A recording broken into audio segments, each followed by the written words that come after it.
Okay, so to those who don't know me, I think I have to reintroduce myself. I am NK. You can call me NK, and the full meaning of my name is Nkechinyere. I'm a Nigerian. Yeah, so it means the gift of God. Yeah, the gift of God. Yes, yes, yes. So, welcome to my Read a Book with Me, day two. Yes, it's a book reading challenge for you and for me as well. Yeah, because um, I'm doing this to help myself as well. I plan to be an author someday, so this is how I can be able to, invest in myself, educate myself, groom myself, you know, and grow and gain more expertise, gain more, you know, insights about writing, book writing. So you can't know anything about writing if you don't know how to read, if you don't know all the intricacies of reading, book reading. So the more you read, the more you'll be able to have your mindset is expanded. You're able to understand why people write books and why you should write a book. And I really suggest that you can write a book as well, but you can't go on that venture without reading books. Okay, so this is a habit I would like you to emulate as well. It's something that I'm trying to improve on, and I would like you to join me. Okay, book reading it has so many advantages. you know Instead of the phone, you always watching your phone, the phone begins to do the watching for you. At least for an hour, 2 hours. Yeah, it's gonna be a good thing for you. For me, I first of all have my dinner. When I return home, I have my dinner, and after having my dinner, I take I use this opportunity of book reading to allow my food to digest. Yes, so it helps me to digest. It helps me to calm down. It helps me. Reading has, like, starting from yesterday, it has really helped a lot. Like, I don't think too much. I For an hour I didn't even think about my phone. I had to put away my phone, no matter who texted, who called, no matter what was happening on social media. I didn't care. Okay, all I was focused on was on this book.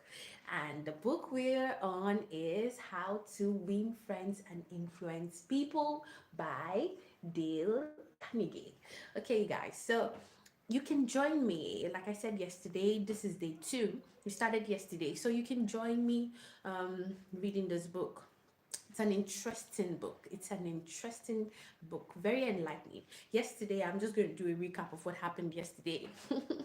So yesterday, chapter one, we started with chapter one of this book, and I would say that it was really, really an eye opener for me, because in as much as it's something that I was familiar with, I could understand why Dale Carnegie wrote this book. Yeah, I think he wrote it out of his personal experience and the experiences he had researched on about people's lives. Most importantly, President Lincoln.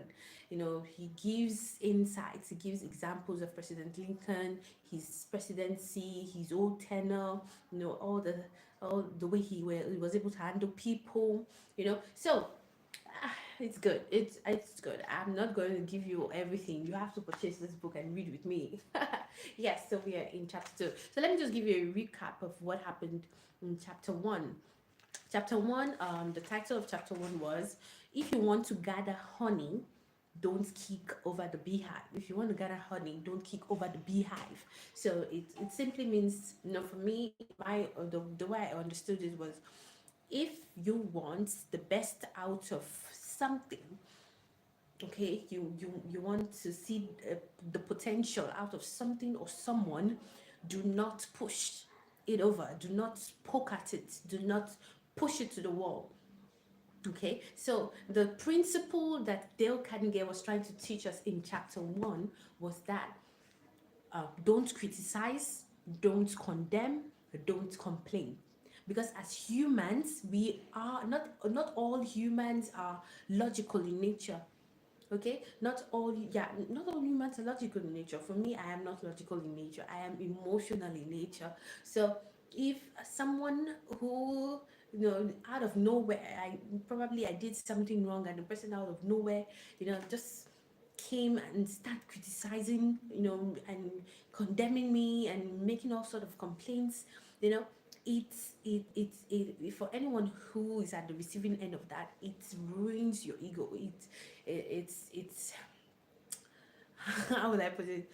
You might even tend to become worse than you are. You understand? So yesterday we discovered that instead of condemning people, try to understand them. Why do people do what they do? Okay, and that's something I'm studying in psychology. I'm a psychology major, so that's something that I've learned over the years in all my study as a psychology student. Yeah, you have to try to understand why people do the things they do. Why do they behave the way they behave? So instead of condemning them at first, instead of criticizing that person at first, yes, of course, maybe the person was at fault, but why did that happen? Why did you do this? Try to understand first before criticizing. Okay, and for me, I feel like, okay, Dale Carnegie was hitting a very strong point, but criticism has its good part as well. Yeah, there is a good way of criticizing someone. Okay, criticizing shouldn't all you shouldn't just start lashing out at the person, start bringing out abusive words out of your mouth. No, that is condemnation. That there is a good criticism in a way that you are able to encourage the person. You criticize the person's work, you criticize the person's personality, but you are encouraging them in the process, so they don't feel bad. They don't feel bad. They feel like, okay, they are understood. They feel that, okay, there's someone that finally, empathizes with me. Okay? Yeah, so yeah, so well, that's just all about this. The three negative C's. That's what we learned in chapter 1. The three negative C's: condemn, don't criticize, don't condemn, do not complain. So now we're going to start with chapter 2, and the theme for chapter 2 is the big secret of dealing with people. Remember, the book is all about how to win friends and influence people. Yeah, so chapter 2. So I'm going to turn off my microphone. I'm going to start reading, and after that, I'll give you my review and we'll discuss about it. I'll give you my tips on the chapter. Remember, I can't read it loud in order for us not to violate any copyright policies. All right.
Hi guys. Yes, I am back. It was an amazing chapter, guys. Wow, wow, wow, wow. Okay, so the first principle in this book, remember, do you remember? Okay, so the first principle is don't criticize, condemn, or complain. That's the first principle. Now, the second principle, which I'm going to explain, just highlight some of the points which I made. The second principle is, how to be able to make someone do something. How to be able to make someone do something. If you are a boss, if you are a superior at work, or you're a father, or you're a mother, or you're a big sister, or you're a big brother, you want to make someone do something. Okay, so that is what this chapter is about. Chapter 2 of this book is about how can you make someone do something. Now, I don't know about you, but growing up, whenever my parents wanted me to do something, they would always add a threat to it. I don't know if it's in African homes or if it's just all over the world, but whenever my parents wanted me to do something, by all means, at all costs, they add a threat to it. If you don't wash those plates before I return home, you're not going to have dinner.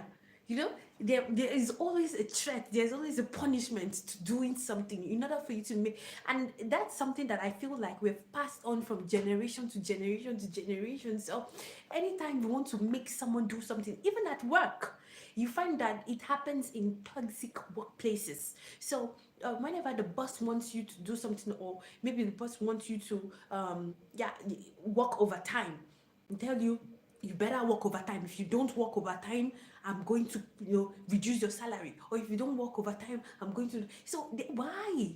So this is a question I've never asked before, and that is what Dale Carnegie has really prompted me to ask myself. Like, seriously, it's actually true. Why, in the effort of us trying to make someone do something, why do we always have to threaten the person? Why do we always have to, add punishment to it? So now this chapter is all about how can you make someone do something in a positive way that will benefit not just that person but you as well.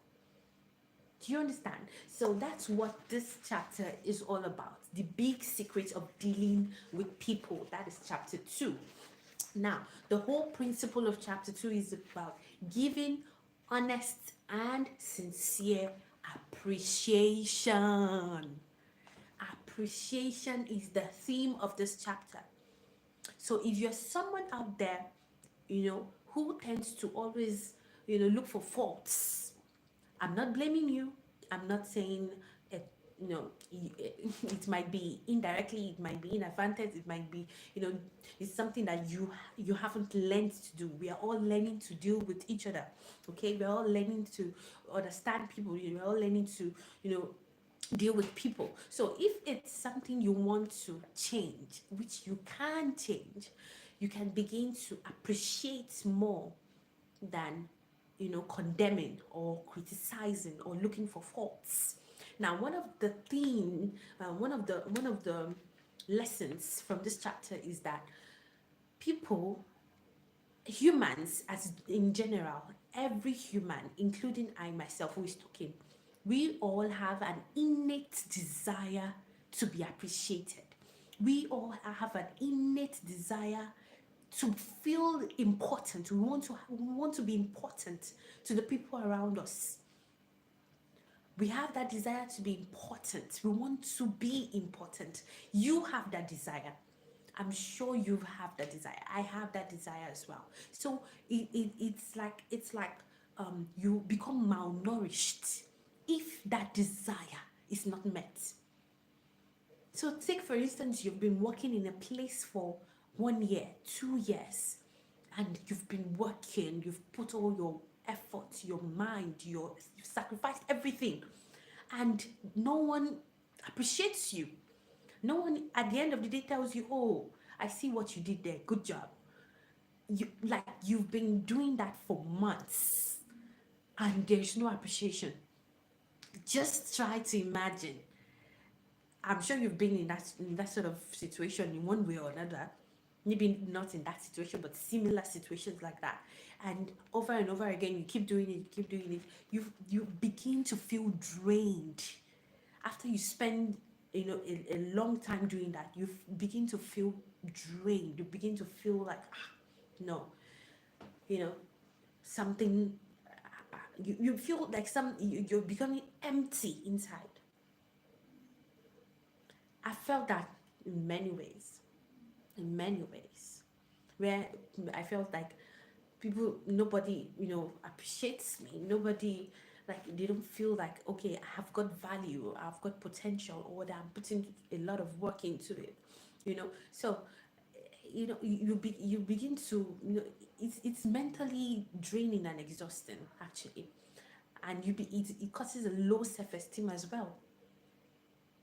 So, what this chapter 2 teaches us is each of us have to learn to appreciate those around us, no matter the achievement, no matter how little the achievement is. Appreciate someone. So that's what I'm going to, I think it should be our assignment for tonight. Look for something minimal, There must be something about your friend. There must be something about your spouse. There must be something about your boss. There must be something about your colleague. There must be something that will make you feel like, wow, okay, I just show some sort of appreciation to them. Let them feel important, that yes, you're important to me, you're doing a good job. Now, another lesson that Dale Carnegie explains in this chapter 2 is that you have to be able to know the difference between flattery and appreciation. Know the difference between flattery and appreciation. Flattery comes from a heart of, insincerity. You just want to do it because, let me just make him feel like, so they can continue with the work. Flattery comes from an insincere heart. Appreciation comes from a sincere heart. Okay, flattery is cooked. Appreciation is natural. Okay, so if you're flattering someone, it's not going to end well, because the person knows that, there's no how you cannot sense it, that what this person is saying about me is like news. It's not news to me. I mean, you can sense it, that it's not genuine. Yeah, that's the word. You can sense it, that it's not genuine. So you won't even, it doesn't make you feel better, but you will know when someone truly appreciates you. Oh, wow. I remember last week, I'm sorry I forgot. I remember last week, you were able to make, some progress in that work. I'm sorry I forgot to, give you accolades. That's just an example. I'm just citing an example. Okay, so the moral of this chapter, okay, is that we should learn to show sincere and honest appreciation. If you're a boss, if you're a colleague, if you're a father, if you're a mother, if you're a big sister, a big brother, if you're a friend, no matter where you are, no matter who you are, there are people around you who want to feel that they are needed. They want that reminder from you that, okay, you're important to me. They want that reminder from you that, yes, I feel privileged to have you. I feel blessed to have you. Take a look. Let me just cite this example. When Jesus was about to, um, be taken away, the time was coming. You know, you see that there are times that he would sit down with the disciples and, he just praises them. He can call out their names. He can call out the name of the disciples and just praise them. Just call out their name and speak good things about them. Talk about how kind they are. Speak kind words to them. And we see that action of, washing the disciples' feet. They didn't understand. It's like, I'm sure they would have been dumbfounded, because they'll be like, Master, what are you doing? Master, what are you doing? For Jesus to be able to take a towel, take a bowl of water, bend down, and take your feet, dip it in the bowl, and start washing. That must, you after doing that act, there is no way you would not want to stick to someone like that. No way you would not want to stick to someone like that. So there must be someone in your life, there must be someone around you right now who is yearning for some sort of appreciation. The person is malnourished. What the Carnegie highlighted, there's one of the points that I highlighted from the chapter is that we tend to feed people with physical foods. We're feeding them with potatoes, feeding them with these, feeding them with vegetables. We're feeding the physical body, but the mental, their minds are malnourished. So we keep feeding the people around us physically, but we're what's the word? They have a deficiency mentally. And how can we be able to give them that nourishment? It's by giving them positive words, kind words. That's how we can feed each other positively, by feeding each other with kind words. So as you feed each other physically, feed each other mentally as well. And how can you stay nourished? Speaking kind words to each other. Let's stop criticizing each other. Let's stop condemning each other. Let's stop complaining about each other. And let's look at the little progress we make. Let's appreciate each other, the little achievements we make. So that's what this chapter is all about. This is how you can be able to make someone do something. So you can't make anyone, because you want me to take care of this, and then you add a threat to it.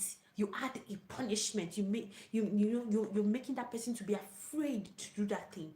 There's no how that person will give you their 100% potential into it, or 100% effort. At the end of the day, there might even be more mistakes. The person might even make more mistakes. So instead of threatening, instead of punishing, why not encourage? Why not appreciate? And see how the result will turn out. So that's something that we should try, okay? Try that from today. Start it from today. In your family, in your workplace, in your church, wherever you find yourself, in your neighborhood. Yeah, if you're living with people, try it.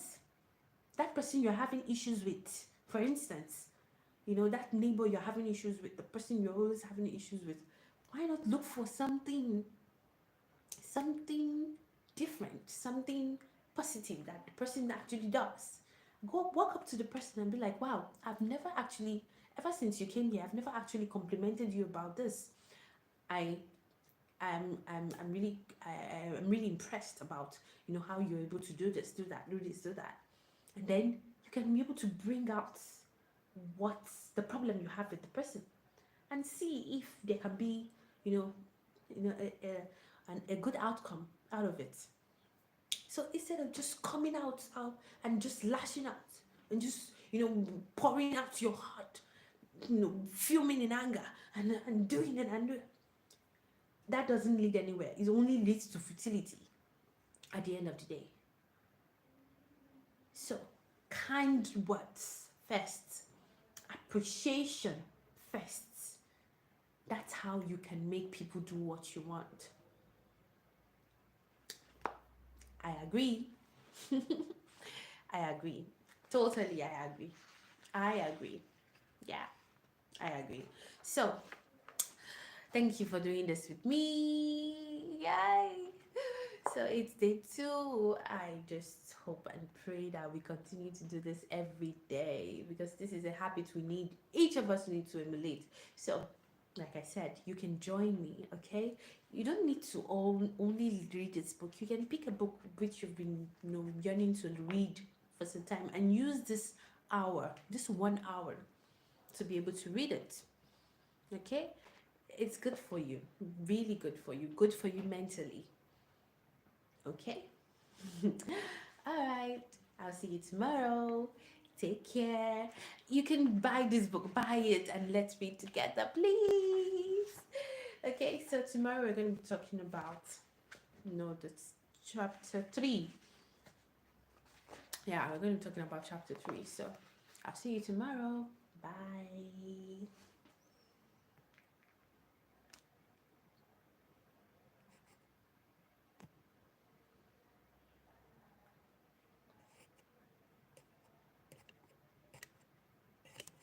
I'm going. I'm just trying to navigate my. My camera doesn't want me to go.